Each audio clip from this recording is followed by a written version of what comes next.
Hello, I'm Lann. And I'm Lydia, and welcome to Special AF. Today we have another very special guest.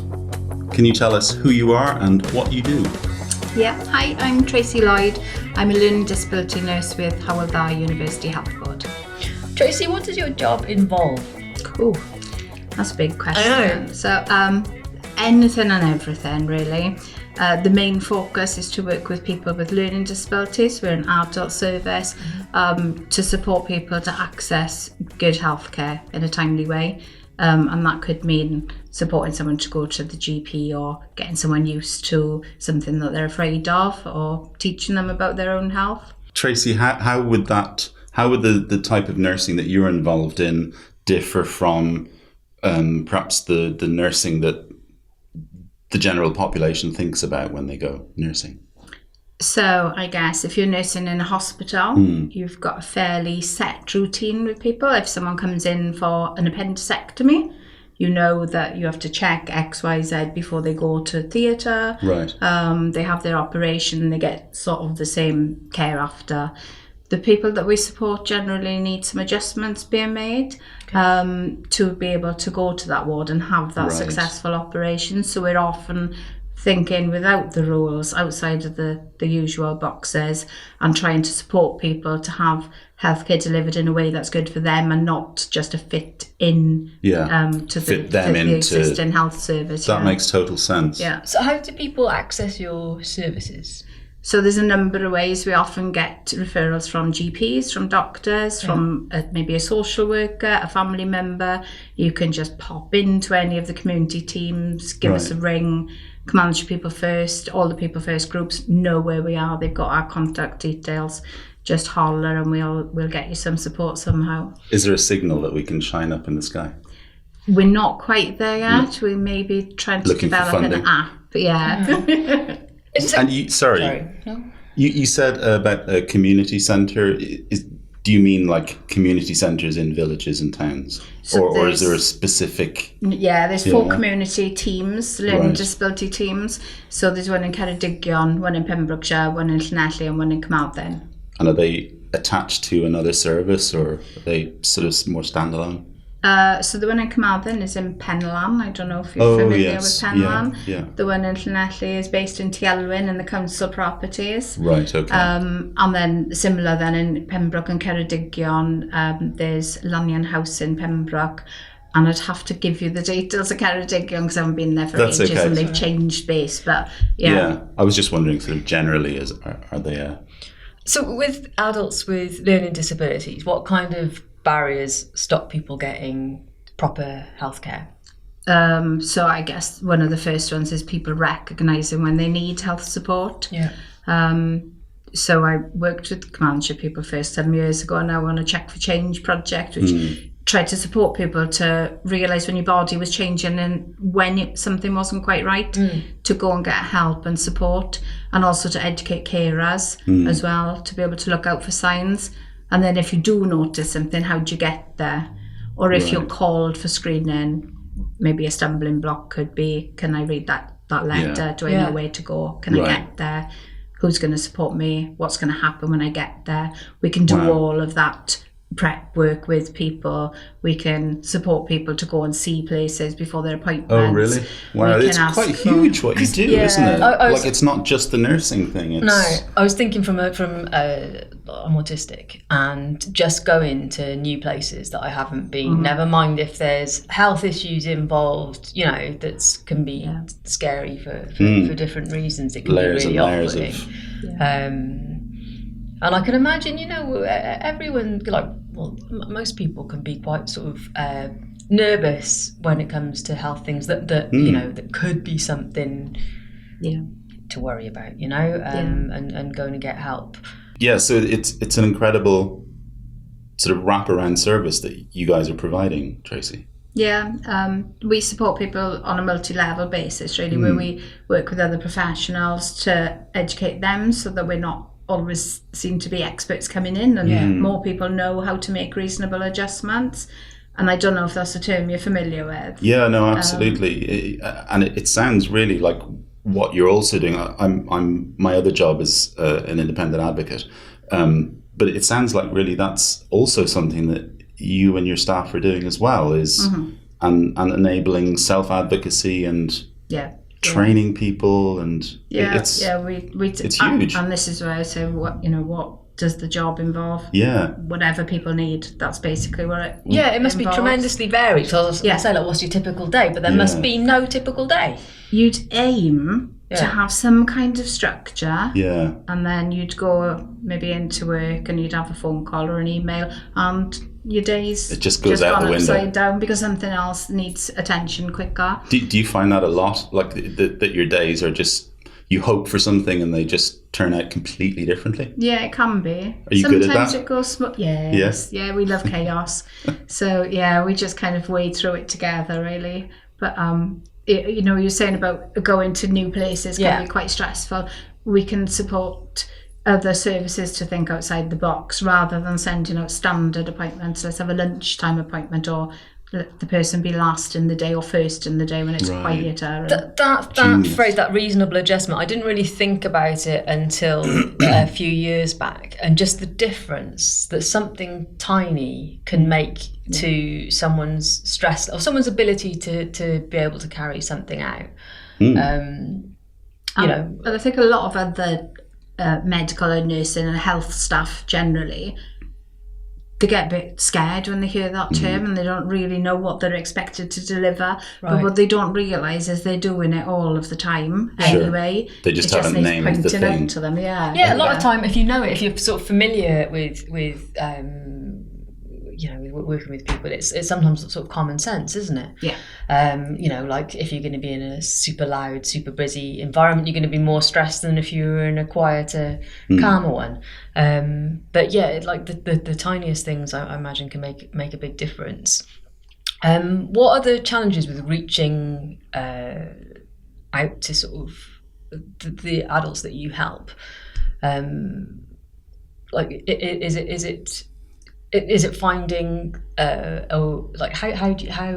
do you reach them? Does that make sense?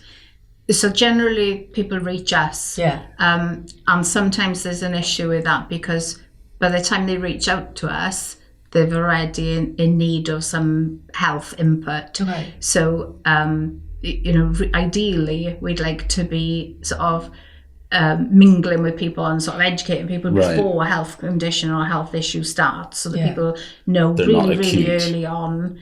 They don't need a specialist. They just rock up to the GP surgery or the pharmacist, and they get some help a different way without it being a big problem. And we tend to get involved with bigger problems sometimes, of course, because you can't always do the preventative stuff. It's not going to work like that. So in you trying to deliver early on and educate people, is that how you then become involved with places like Carmarthenshire People First? And I'm from Carmarthen, so I've kind of always known about Carmarthenshire People First, and grown up with some of the guys that are still involved with People First. Had some teenage moments with Ruth. But really what we're aiming to do is do some of that preventative stuff, make links with people, spread the word, use your network to cascade onto, so that we can maybe come in here, and the health facilitation team I know has got good links with advocacy groups and the likes, and they really focus on doing preventative and supportive work.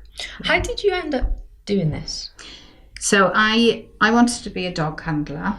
I was just going to ask you what you wanted to be when you were younger. So I still love a dog dogs. handler. Yeah, in the army. Right. But back in those days, females weren't allowed. Are you from an army family? No, I was an army cadet, though. First ones in Wales. So first girls. Yeah. But so and then in my teens, didn't really know what I wanted to do, and I was quite energetic, always on the go, and I got involved with the local play group, Breakthrough, and as a teenager I was hired as a play leader, and just fell in love with what I was doing and just wanted to play for the rest of my life, really. Sounds good. And are you still playing? Yeah, every opportunity, yeah. Fantastic. Do you guys work with GPs and chemists? I'm sort of thinking of first contact for people. Like if you notice something wrong, I've been put off in the past when we've had sort of grumpy GP receptionists, and that's been enough of a barrier that I haven't gone back when I really should have. Yeah, you feel like you're bothering people sometimes. Yeah, or if you're not quite, if you get sort of a bit of a brush off at your first step. So do you sort of deal with? Yeah. So the health facilitation team, they've got a nurse who specialises at liaising with primary care, so that's your GP surgeries. They also we have hospital liaison nurses throughout Hywel Dda, so they support people in hospital. So if there are any issues, you can just self-refer into the team. And we will be able to support you to access timely health care. Okay. Is it something that can apply to sort of like, I don't know if critical care is the worst, but say you have to go to A&E, and like obviously that's like. It can be horrendous. It can be if it's like if you say you go on a Friday night and it's really really busy.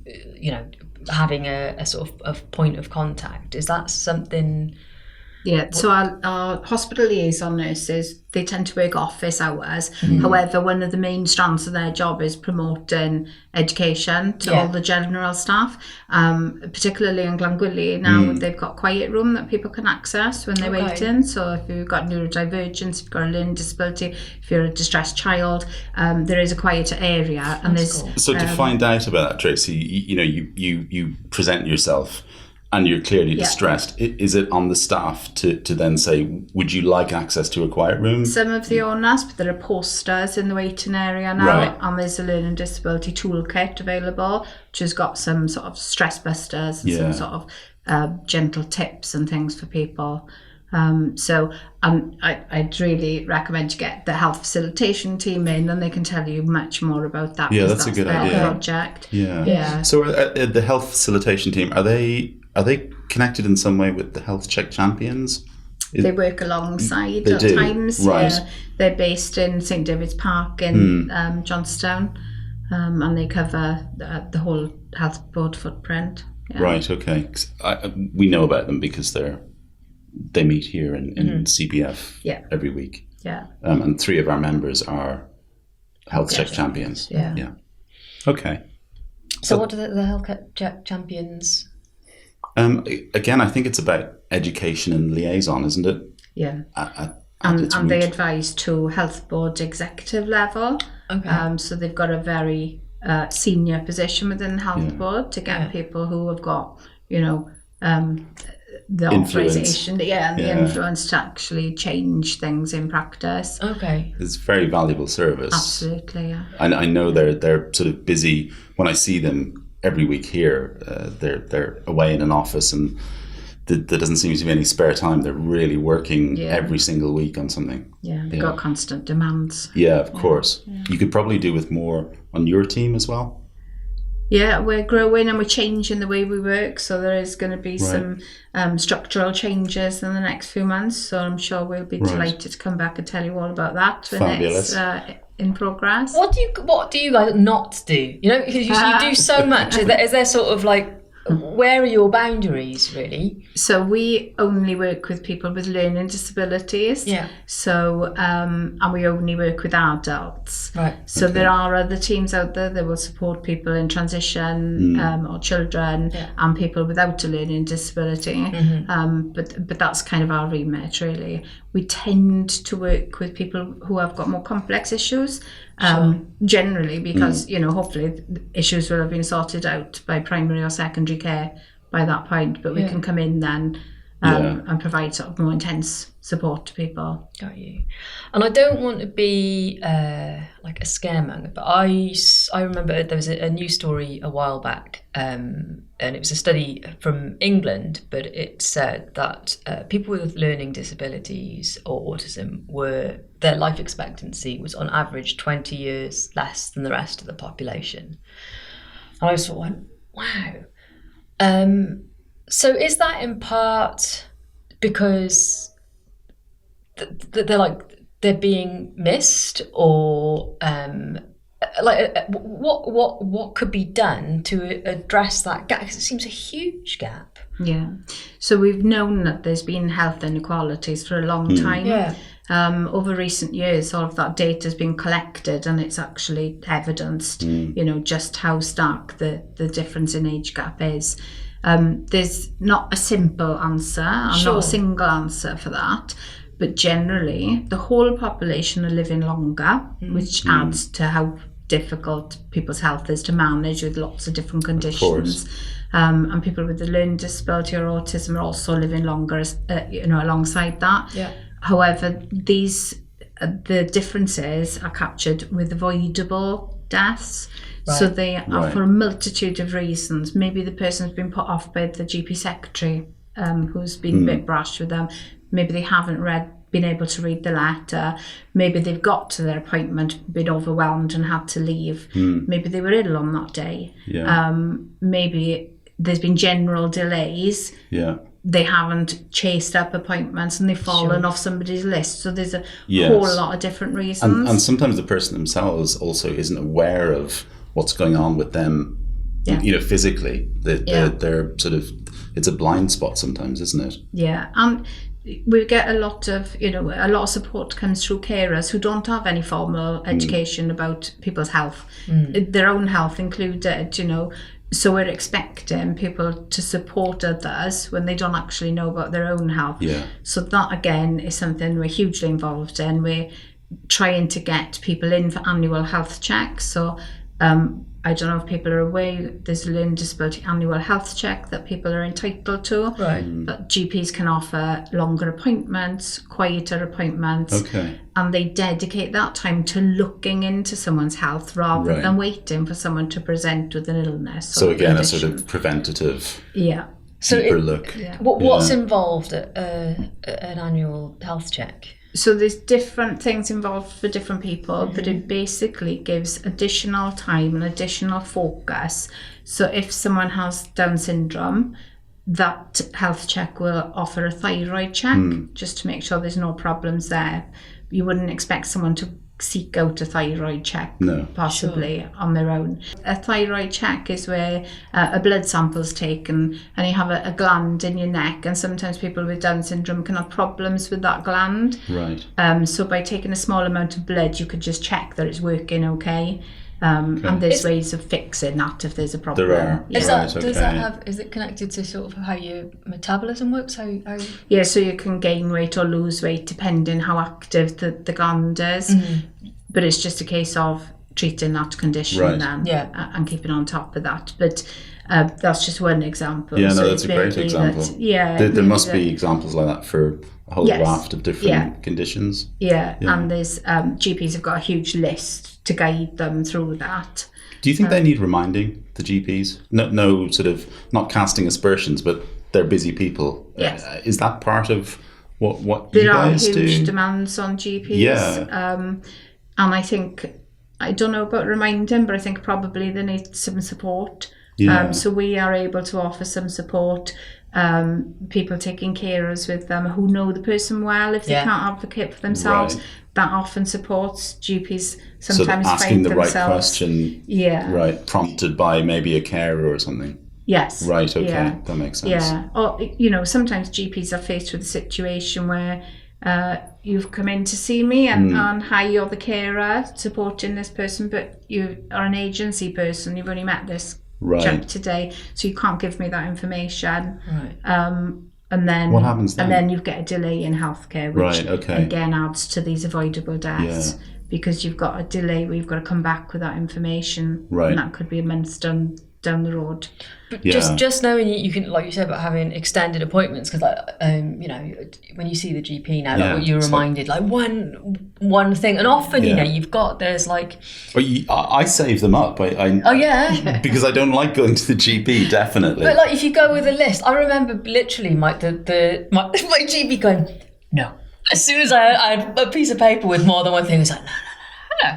But just the time, I guess, because that's, I guess you can find out by talking to someone something that they might not even think is wrong, or unusual, and just by sort of talking through their general health, that stuff will come up that you can go, hang on a minute, maybe that's something that needs. So you can looking at. ask for a double appointment. Yes, I've learned that. Yeah. and got a day. if it's something sensitive, like it's your mental health, they will often offer longer appointments. Right. Okay. If you say that you struggle with the social environment, they may offer you an early appointment or one at the end of the day. That's brilliant. Yeah, I think that's one thing. And that's a reasonable adjustment. Sorry to interrupt. No, it's fine. Which kind of highlights it perfectly. But we forget, I think, sometimes to ask. You know, that you don't think that.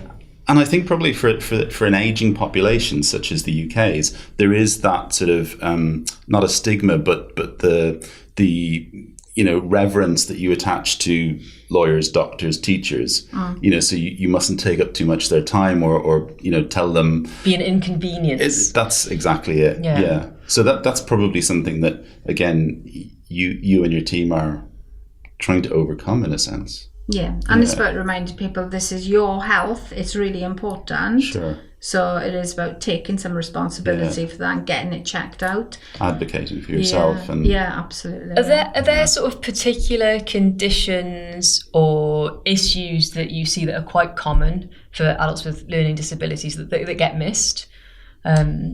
Constipation remains a huge issue. Right. I think it was from the start we were going to get onto the poo subject at some point, but hugely important. But we're still seeing a lot of people coming into hospital with constipation, and that doesn't happen with the general population so much. Is that a sort of vagus nerve sort of?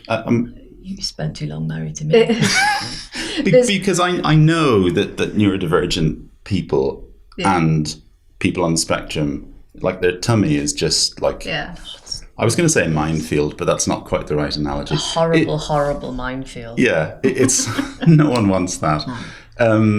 It's a weapon of mass destruction. Yeah, there's a lot of different reasons. But you guys are aware of it, clearly. Some. There must be all sorts of things like restrictive diet, maybe, or hydration. Yeah, even down to physical scoliosis, where your spine bends, so maybe your digestive system's a bit of a different shape. There's so many different reasons, but it's a very simple thing to treat usually. Yeah. But again, it's another you should thing be able to avoid hospital because of it. Sure. It's another thing, I guess, that people are generally a bit sort of squeamish about as well. Yeah. You don't want to talk to your doctor. People do get embarrassed about talking about poo, and so I know some people avoid the doctor because they don't want to be examined in the area of around your bum. Down there, and the fear that comes with that.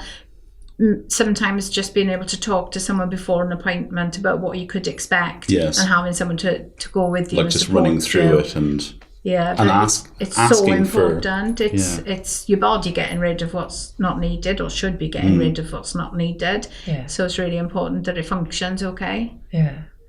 So apart from poo, what other things should people be looking out for? Or is that it? It's just. I mean, thanks for coming in. Yeah. Mission accomplished. Lots of things that maybe we would consider to be basic. So getting some exercise, eating, good food, sleeping well, being a healthy weight, all of these. Yeah, the basics. Basic things, that maybe we're not very clued up about. Yeah, and I think there's some stuff, I'm just thinking like the normal changes, like the menopause, for example, which can have all sorts of fun side quests involved in. Lydia's being sarcastic. But like things where you go like, is this normal? Or am I losing my mind? Or is this worth bothering a doctor about? If it worries you and it's your health, go and get it checked. Yeah. The worst thing that can happen is that a health professional will say it's fine. Yeah, you're okay. It's all good. Yeah. That's a great little sort of soundbite. Yeah.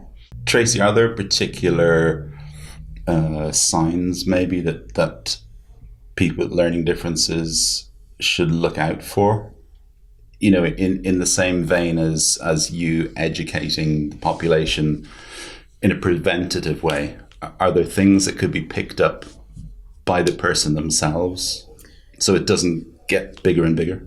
Yeah, I mean, there's a few things. There's big telly campaigns about if your cough is lasting over 3 weeks, please go and get it checked out. Right. But I would say, in very simple terms, any changes that you've noticed, if you're not absolutely sure that that's okay, go and get that checked. Like what? Weight loss is a big one. Oh, right. So if you haven't tried to lose weight and you're finding that your clothes are getting looser, go and get things checked out. Okay. Feeling more tired than normal, falling asleep in the middle of the day. Right. Those changes that you haven't tried to change, but you've just noticed. Yeah. Go and get that checked. I guess sometimes people are not noticing stuff like this because it's maybe gradual. Yeah. You know, like that you could explain it away. I'm getting older, or you know, that was a tiring couple of weeks I've just had. So in that case, do you mean less gradual, more sort of chronic changes? Is that what you would call it? Like so the slower changes hopefully will be picked up on that annual health check. Right. So your weight is recorded. And maybe aren't that serious bloods then. are tested. You know, the doctor would know what information to gather, and then that next time when you go for your health check, they might say, actually, you've lost a fair bit of weight since we last saw you. Okay. Have you been trying to do that? Yeah. And if you haven't, have you noticed anything else? And I'm guessing the same would apply for if you're a carer for somebody and you notice changes. Okay. But you don't have to wait. You don't have to wait at all. No, if you notice something has changed and you're not happy with that, you go and find out. And best case is, you know, they say that it's absolutely fine and, you know, don't worry yourself about it. But I think carers sometimes, in my experience, do need almost a permission to notice things about people's health and physical changes. How do you mean? So if someone is supporting somebody to bath or shower, it's not an offensive thing to do to look at so like you notice skin, on someone, so a what's breast on the body. change in a lady. Right. So if you notice skin changes around that area, that could be a sign of a problem. Okay. Sometimes is, sometimes isn't. Yeah. But it's good to notice these things if the person can't notice for themselves. Yeah. And then to support them to go and get that checked out. Okay. I had the most this is totally random, but the most interesting information I ever got about changes in your breasts was from our old landlord. And I was going through all sorts of what in my head. But Excuse me a moment. I knew nothing about this. Can we have a word in the kitchen? Yeah. They had a lot of breast cancer in his family, and it it was something he was like doing some decorating in the house or something, and it was kind of apropos of nothing. And I was like, really, like, where has this come from? But it was something I'd never been told. Right. And it was actually quite useful. I thought, because I didn't know that. It's, you know, useful information comes from weird sources. I don't recommend, if you're a landlord, going and telling your tenants Thank you. what changes to look out for in their bosoms. But, Yeah. Anyway. Any changes. Here's Tracey with... We do actually have some prosthetics or models of boobs that we've used before to support people. But that must be useful because you don't see other people's bits and bobs, do you? You don't know, like, is this normal or is this just me, or you know, if you even think about that at all. I mean, some people won't be that physically aware of their own self, will they? You know, I know that's a bit for men and women. Yeah, but that leads back to what you were saying about carers. If you notice something, that it's all right to because you are caring for the whole person, aren't you? Yeah. Really, you might be there to wash them or help them go to the loo or something like that. I just think it's very simple sometimes to have a conversation and say, it's okay. It's okay to look out for somebody else. That's you're doing a really good thing. But I'm guessing that's with everybody's healthcare, but you know, particularly with what you guys have to do and sort of being super aware is things that people might be embarrassed about, and things that you might not discuss, like you know, to do with your personal bits. Yeah. And I guess I don't know. Well, like how can we stop? Like nurses and doctors must.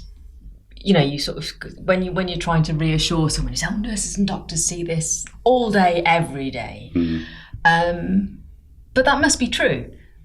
Yeah, you know that it's no. Yeah. I've never been in front of a medical professional who's gone, ugh!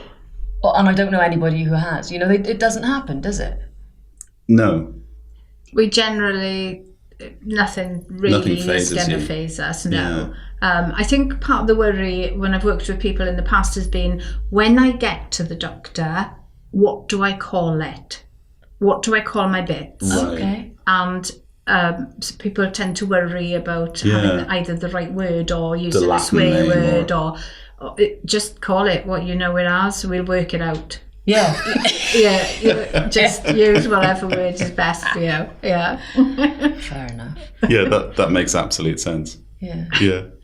And a good point as well, because we all have a different name for different bits. So when we did training previously, we had to put some sort of rules in place about how many different words we were going to use. And we used to, in our training, just say, write down whatever you're comfortable with. Okay. If you went to a doctor, what would you call it? You may not call it the same version as you'd say to your mates in the pub. Yeah. And then we'd have an agreed word for the training. So that caused some really funny moments. Yeah. Did anyone come up with any words that you've gone, what? Chris Lishka. He wrote an entire book of words that nobody else had ever heard of. Really? Yeah. Okay. So for those of you perhaps outside of Carmarthenshire people first, Chris, that Tracey just mentioned, is really a legend among the membership. He's no longer with us, sadly, but that's who Chris Lishka is. So tips so far are don't ignore it. If you see a change, mention it. Don't be embarrassed. Yeah. We've all got the same bits and pieces, and the doctors and nurses are used to seeing all of them. And if you care for someone, don't be afraid to mention changes that you notice as well. Yeah. Is there anything else you'd add to that list? Come and talk to us is what we're there for. You know, whatever support you need, we can either signpost you to some support. We may not know the answers, believe it or not. We don't know everything, so we can go away and find out though. Yes. And if there's an issue with a different part of the health board or accessing some of the sort of health services, there must can be often link in with people. So there must be quite a lot of crossover between departments and stuff. Yeah. So just give us a shout. What do you wish more people understood about your job? So there are 4 branches of nursing. There are the general nurses, who everybody knows about within the uniforms in the hospitals. There are mental health nurses. There are children's nurses. And then there's a very tiny branch of us that work in learning disabilities. And I wish more people knew that we were a specialist type of nurse, a registered nurse. On a par with all of the other nurses, but our expertise lies in learning disabilities. Okay. And often our own colleagues aren't aware of us. Really? So, because we're tiny in number, Right. but we are the best. But Obviously. I wouldn't say that out loud to any of my colleagues. But that's okay. I just wish that we were, people knew about us and then they could access us quickly. Sure, and it's really important, you know, like really, you know, it's people's, like your health is it's paramount. Yeah. And I had no idea that you provided such a huge, very wide-ranging list of services, and not just nursing, but education, signposting, sort of in-between stuff, advocacy. Yeah, monitoring medication, supporting with epilepsy guidance. And not just the patients as well, but the people around them, the carers, the guardians, the parents. Yeah, we need to work with everybody that supports a person. Yeah. And you think of our lives aren't just it's not just me. I've got family, I've got friends, I've got colleagues, I've got children and pets, and it's making sure everybody works together. Yeah. So what keeps you coming back? Oof. Because it sounds a lot.